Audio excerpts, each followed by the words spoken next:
KPMG Fréquence Banque. Bonjour à tous, nous sommes le jeudi 24 juin 2020. C'est un grand plaisir de présenter cette nouvelle édition de Fréquence Banque, l'émission de Radio KPMG qui fait le tour de l'actualité réglementaire et comptable bancaire. Au micro, Kenza Moulin. Aujourd'hui, avec nous, mais à distance toujours, Arnaud Bourdeil, associé et responsable des activités d'audit bancaire de KPMG, et Mylène Migliardiccian, directrice au sein de la doctrine comptable bancaire de KPMG France.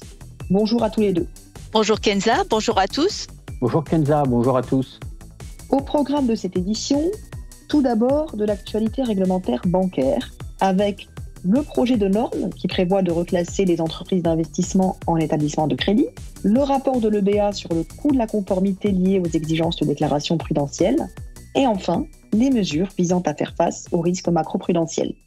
Et ensuite, les principaux points d'attention comptables dans la perspective de l'arrêté du 30 juin 2021. KPMG Fréquence Banque. Commençons cette émission avec un tour d'horizon de l'actualité réglementaire au niveau européen et un sujet qui concerne les entreprises d'investissement. Depuis quelques jours, les entreprises d'investissement relèvent en effet de réglementations différenciées. Le règlement CRR pour les plus grandes et l'IFD-IFR pour les entreprises moins complexes et traitant de plus petits volumes. Dans ce contexte, l'EBA a lancé une deuxième consultation sur le projet de norme nommé RTS, qui concerne le calcul du seuil à retenir pour affecter ces entreprises d'investissement au cadre réglementaire idoine. Ce projet de norme a été publié par l'EBA le 7 juin dernier. Avant d'expliquer à nos auditeurs ce projet de norme, il est utile, Arnaud, d'indiquer à nos auditeurs en quoi cette deuxième consultation est si importante pour le secteur. Par cette consultation, l'EBA cherche à répondre aux disparités de traitement soulevées par le secteur en ce qui concerne notamment les contraintes géographiques, ainsi qu'à garantir une méthodologie plus proportionnée et plus cohérente pour le calcul des seuils. L'identification des grandes entreprises d'investissement qui seront soumises à l'application du règlement sur les exigences de fonds propres, le CRR, et de la directive sur les exigences de fonds propres, la CRD, dépend de la taille de l'entreprise d'investissement et du groupe auquel elle appartient. Il s'agit là d'une deuxième consultation. La première avait été lancée par l'EBA il y a un an, le 4 juin 2020. Pourquoi fallait-il une deuxième consultation ? Les commentaires issus de la première consultation ont mis en lumière des craintes quant à l'égalité des conditions de concurrence entre les entreprises appartenant à des groupes domiciliés au sein de l'UE et les entreprises opérant au sein de l'UE appartenant à un groupe domicilié hors UE. Les propositions modifiées incluses dans cette nouvelle consultation visent donc à garantir un cadre neutre en ce qui concerne les limitations géographiques. Et sur le fond maintenant, que prévoit ce projet, Arnaud ? Sur le fond, les propositions de ce projet de RTS visent principalement trois objectifs. Définir une méthodologie proportionnée et cohérente pour le calcul du niveau total des actifs, à comparer au seuil actuel de 30 milliards d'euros. Préciser davantage les entités concernées. Et enfin, clarifier des éléments clés parmi lesquels la notion d'actifs consolidés, les normes comptables pour la détermination de la valeur des actifs, la procédure de calcul de l'actif total sur une base mensuelle et le traitement des actifs des succursales de groupes de pays tiers. Précisons à nos auditeurs que cette consultation est ouverte jusqu'au 17 juillet 2021, libre à eux d'y répondre. Poursuivons notre tour d'horizon de l'actualité réglementaire européenne avec la publication, le 7 juin dernier, du rapport de l'EBA sur le coût de la conformité aux exigences de déclaration prudentielle. En effet, dans ce rapport, fruit d'une étude lancée il y a un peu moins d'un an auprès des banques de l'espace économique européen, l'EBA a identifié 25 recommandations conduisant collectivement à une réduction potentielle des coûts de reporting des banques jusqu'à 24%. La plupart des recommandations seront mises en œuvre par l'EBA dans le cadre de travaux en cours sur l'amélioration du cadre d'information prudentielle applicable dans l'UE. Quels sont les principaux aspects sur lesquels se concentre cette étude portant sur le coût de la conformité des banques européennes ? Premièrement, elle essaye de comprendre les coûts de déclaration réels supportés par les banques de l'espace économique européen en ce qui concerne le reporting prudentiel, et en particulier en ce qui concerne les normes techniques d'application, autrement dit les ITS de l'EBA sur le reporting prudentiel. L'étude mesure aussi les effets d'une réduction de certaines exigences spécifiques de déclaration sur les coûts induits, ainsi que sur l'efficacité de la surveillance. Enfin, cette étude mesure le rapport coût versus avantage des reporting. Dans ce rapport, le BA identifie 25 recommandations visant à réduire les coûts de conformité aux exigences de déclaration prudentielle. Quelle est l'étendue de ces recommandations? Les recommandations de l'EBA concernent principalement les petits établissements non complexes. Toutefois, tous les établissements bénéficieront de ces recommandations qui amélioreront les exigences et les processus de déclaration. Ces recommandations portent sur 4 grands domaines: le processus de développement du cadre de reporting de l'EBA, la conception des exigences et du contenu des rapports prudentiels de l'EBA, la coordination et l'intégration des demandes de données et les exigences de déclaration, et enfin les modifications apportées au processus de déclaration, y compris l'utilisation plus large de la technologie. Cette étude est particulièrement pertinente pour les établissements de petite taille et non complexes. Vous avez tout à fait raison. Et en plus, l'étude permet de lever certains obstacles à une adoption plus large de solutions FinTech et RegTech et promeut une meilleure numérisation des documents et des contrats internes des établissements, ce qui est particulièrement important pour les petits établissements. Je précise également que le BA poursuivra ses travaux destinés à rendre le processus de reporting plus efficace pour toutes les parties prenantes à travers son étude de faisabilité du reporting intégré. Et sachez que KPMG a d'ailleurs contribué à cette étude. Absolument, j'allais y venir. Nous avons mobilisé des experts multimétiers intégrant à la fois les équipes technologie transformation, ITFS, banque consulting, regulatory bank et notre BCE Office à Francfort. Cette équipe a partagé avec le BA les problématiques rencontrées par les banques en matière de reporting réglementaire au vu de ce que l'on observe chaque jour sur le terrain.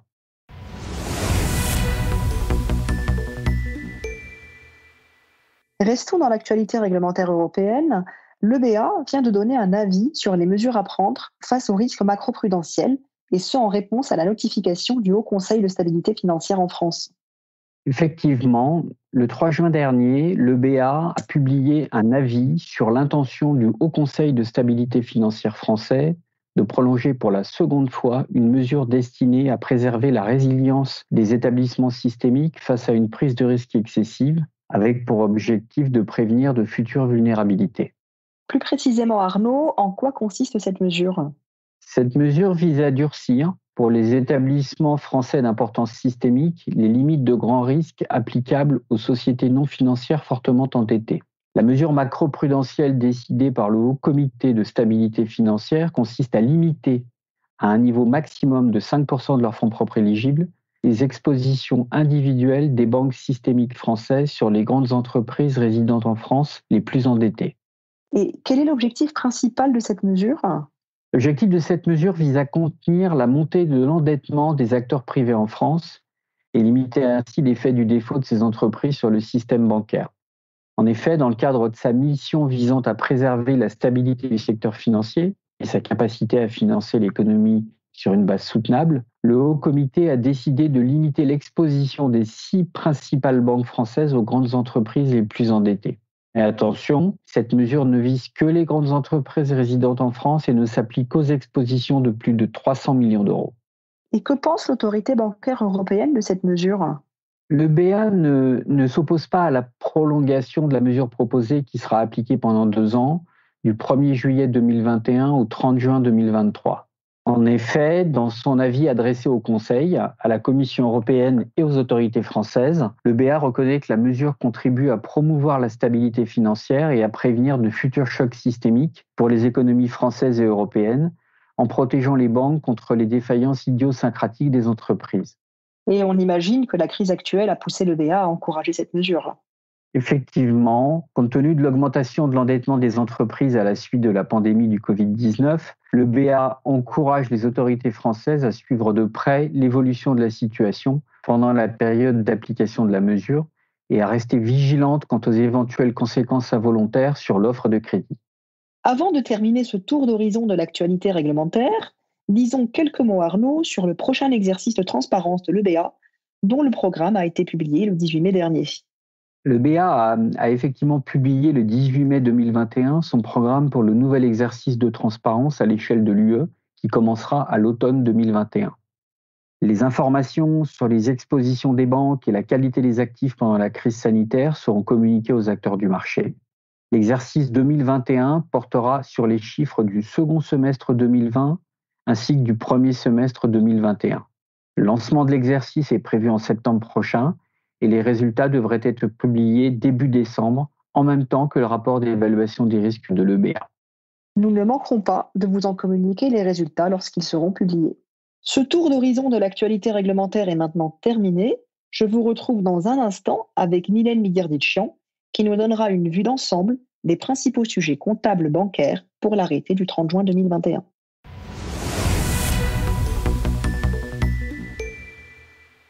Nous sommes à quelques jours de la fin juin, c'est donc le moment idéal pour faire le tour des principaux sujets comptables bancaires pour l'arrêté du 30 juin 2021.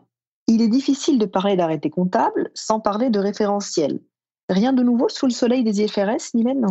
Pour la deuxième année consécutive, ce référentiel est relativement stable. Il n'y a pas d'entrée en vigueur de texte majeur, mais quelques amendements, à savoir les amendements à IAS 39, IFRS 7 et IFRS 9 qui correspondent à la phase 2 de la réforme des taux de référence, dite encore réforme de l'IBOR, des amendements qui permettent aux assureurs de différer l'application d'IFRS 9 tant qu'IFRS 17 n'est pas applicable, et puis l'amendement d'IFRS 16 qui prolonge d'1 an la mesure de simplification pour les aménagements de loyers. Il est vrai que ces amendements sont de portée limitée pour les entreprises industrielles et commerciales, en particulier les amendements liés à la réforme de l'IBOR. Les incidences pour les banques seront plus importantes compte tenu de leur exposition aux instruments visés par cette réforme. Dans ce contexte de relative stabilité comptable, nous avons choisi 2 thèmes spécifiquement bancaires, le risque de crédit et les 2 amendements comptables adoptés dans le cadre de la réforme des indices de référence. Sachez que les sujets comptables de portée générale ont été présentés dans l'émission spéciale des matinales le 17 juin dernier. Cette émission a bénéficié de la participation de Marie Seller de l'AMF et vous pouvez l'écouter ou la réécouter dans l'application Radio KPMG. Avant de nous intéresser au risque de crédit, il est peut-être nécessaire de dire quelques mots sur le contexte dans lequel s'effectuera cet arrêté semestriel. Les impacts de la pandémie se sont poursuivis au cours du premier semestre 2021 avec des effets contrastés selon les secteurs d'activité. Dès lors, établir des comptes semestriels à fin juin va s'avérer encore plus délicat en termes d'évaluation, avec des perspectives économiques qui s'améliorent, mais un aléa sanitaire encore présent. Et les comptes semestriels des banques très attendus seront particulièrement scrutés par le marché. Sur le plan économique, ce premier semestre a été une période difficile face à la 2e et 3e vague de l'épidémie, avec des restrictions gouvernementales en place pendant les 5 premiers mois de l'année. La croissance a encore été à la peine au cours des tout premiers mois de 2021, mais quand on regarde vers l'avenir, les prévisions macroéconomiques sont nettement plus optimistes, même si des inquiétudes demeurent. Oui, la Banque centrale européenne et la Banque de France prévoient un retour de la croissance dès 2021, suivi d'un rebond significatif de l'économie grâce à une campagne de vaccination très forte et des politiques fiscales et monétaires accommodantes. Les anticipations de croissance du PIB sont meilleures aujourd'hui qu'à fin décembre 2020 et fin mars 2021. On s'attend à une hausse de la consommation et de la demande et à une diminution de l'épargne. Selon la Banque de France toujours, le rattrapage du niveau de PIB de l'avant-pandémie est prévu mi-2022. Mais à contrario, l'aléa sanitaire demeure, ce qui n'éteint pas la possibilité de nouvelles mesures de confinement au 2e semestre 2021. Des incertitudes pèsent également sur les possibles défaillances d'entreprises après la fin des aides gouvernementales. Et enfin, des incertitudes sur l'utilisation du surplus d'épargne pourraient modifier les projections macroéconomiques. Donc, un arrêté semestriel en demi-teinte, sans optimisme ni pessimisme exagéré. S'agissant du risque de crédit, qui reste un sujet majeur pour les banques au 30 juin 2021, et toujours dans la perspective de cet arrêté semestriel, qu'observe-t-on en matière de défaut ? Les banques ont connu une hausse très significative de leur coût du risque au 31 décembre 2020 en raison de la pandémie, ce qui a effrité leurs résultats et donc leur rentabilité. À ce propos, nous vous invitons à suivre le webinaire de l'étude KPMG, Défis pour la transparence, qui aura lieu en digital le 8 juillet prochain et qui portera notamment sur ce sujet.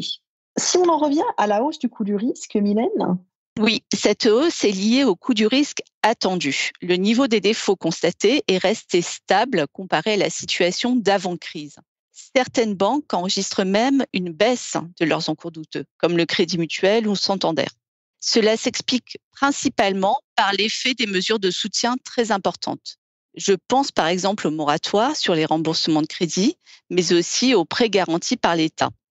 En matière de prêts non performants, dits NPL, leur ratio sur le total des prêts augmente très légèrement au global au 31 décembre 2020. Et pour de nombreuses banques, ce ratio a diminué en 2020 compte tenu de cessions de portefeuilles réalisées l'an passé.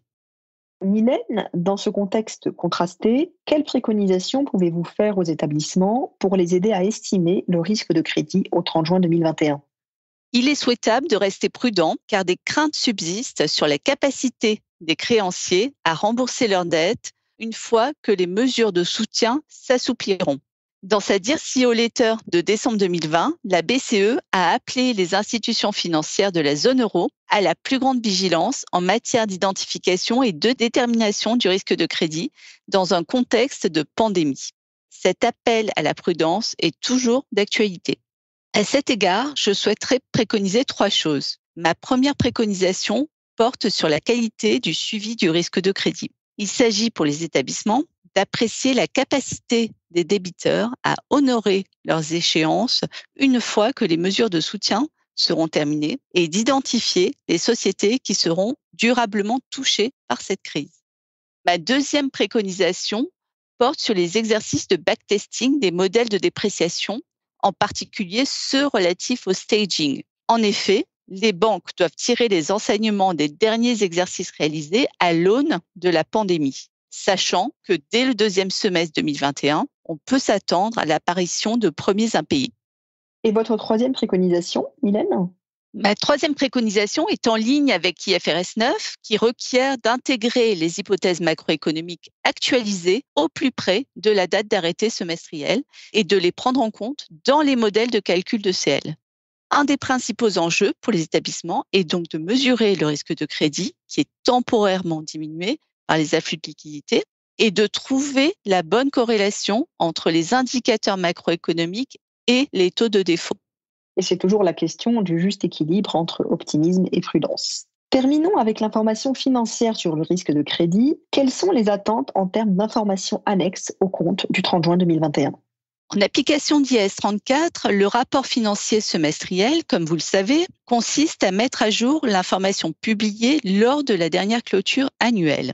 L'idée est de relater les changements significatifs intervenus depuis le 31 décembre 2020. Le lecteur des états financiers semestriels s'attend donc à trouver en cette période particulière et sur le sujet des dépréciations d'actifs financiers des informations détaillées sur les jugements, estimations et hypothèses clés retenues. Après toutes ces précisions sur le thème du risque de crédit, qui a beaucoup mobilisé les banques cette année, passons maintenant à la réforme des taux de référence. Cette réforme en cours au niveau mondial fait suite au scandale de manipulation des taux IBOR. Pour faciliter la transition, l'IASB a prévu des amendements en 2 temps. La phase 1 était déjà applicable l'an dernier. Quelles sont les nouveautés apportées par la phase 2 ? Les amendements de la phase 2 prévoient des allègements spécifiques pendant la réforme des taux. Ils couvrent les questions liées à la modification des contrats et à la comptabilité de couverture. À ce stade de la réforme, les amendements prévoient la communication d'informations qualitatives et quantitatives. Pour la phase 1, les informations portent sur les relations de couverture impactées. Pour la phase 2, les informations concernent tous les instruments financiers qui seront impactés par la réforme, ventilés par taux significatifs. Ces informations sont obligatoires pour les états financiers annuels. Toutefois, à notre avis, il peut être pertinent de les présenter dès la clôture intermédiaire si les impacts sont jugés significatifs. En résumé, au 30 juin 2021, la réforme de l'IBOR pourrait se traduire par des informations à fournir en annexe si les impacts sont significatifs. Oui, absolument. Et dans ces états financiers intermédiaires illustratifs 2021, vous pourrez noter que KPMG a choisi de présenter la note annexe relative aux amendements IBOR phase 2. Nous en avons terminé avec les sujets comptables indispensables pour mener à bien l'arrêté semestriel du 30 juin. Si on regarde maintenant au-delà, quels seront les autres thèmes à suivre au cours du 2e semestre 2021 ? De nombreux sujets sont à suivre, mais si je ne devais en citer qu'un, ce serait celui des enjeux climatiques. le développement de solutions de financement durable, par exemple comme les green bonds qui sont très médiatisés, ou l'importance accordée aux critères dits ESG, souligne la prise en compte croissante de cette question par les banques. Par exemple, au 31 décembre 2020, de nombreux établissements affirment appliquer ou s'engager à appliquer la recommandation dite TCFD sur le climat et certaines produisent déjà des rapports dédiés à ces informations en accompagnement de leur rapport annuel. Les textes et recommandations en matière de finances vertes sont de plus en plus nombreux avec des exigences accrues. Le sujet sera à suivre par les établissements de crédit au cours des prochains mois avec des enjeux comptables, par exemple les analyses de prêts ESG, des enjeux de quantification des risques climatiques et des enjeux de production et de validation des informations extra-financières. Nous en avons terminé avec notre vue d'ensemble des sujets comptables bancaires indispensables à l'arrêté du 30 juin 2021.